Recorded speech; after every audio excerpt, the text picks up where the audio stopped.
are doing classwork. Give them the old razzle dazzle. Let's just get into this. I will do an introduction later, maybe. Classic misdirect. My current level of presentations is that I really hate them. So whenever I am solely responsible for giving a presentation, my mind goes blank, my heart starts racing, it gets really hard to breathe, my hands get all clammy, it gets really hard to enunciate my words. I start to like stutter, or I start to talk really fast because I just want it to be over, and I kind of want to cry a lot. So it really freaks me out to think that I have people's undivided attention. It is pretty terrifying, to be honest. So I know that people are going to judge me based on my appearance. Rather it's what I'm wearing, or what my hair looks like, or if I am wearing makeup, or if I am not wearing makeup.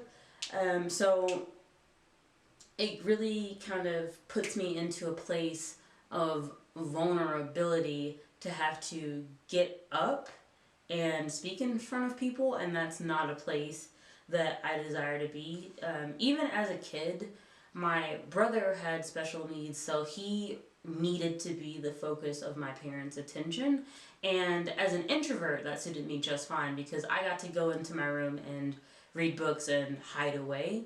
Now, even as an adult, I go the extra mile to not be the focus of attention. I've put in a lot of effort to blend in. I wear a lot of black, I wear a lot of gray, a lot of muted colors. I just don't want to draw any attention to me.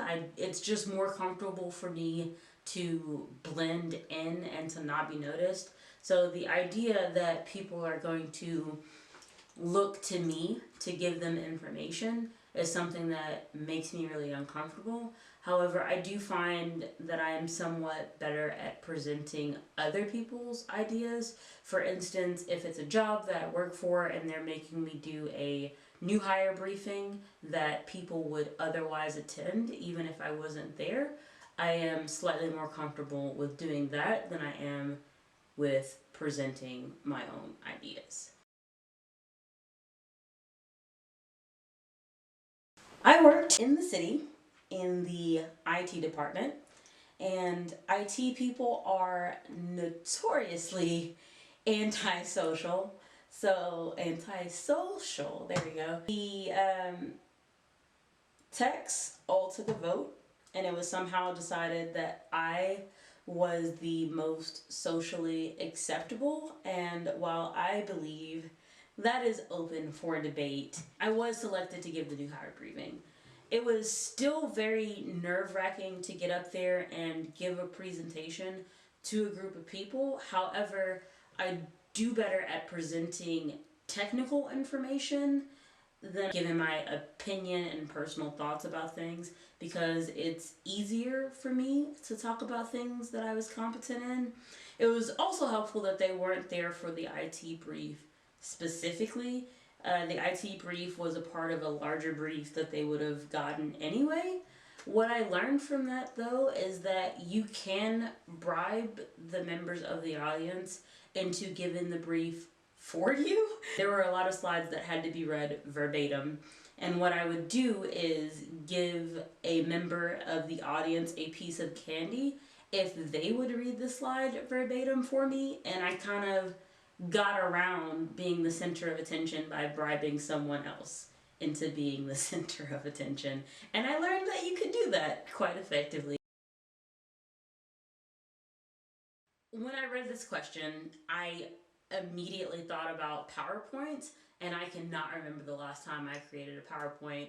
And then it occurred to me... Alright, what's the next question?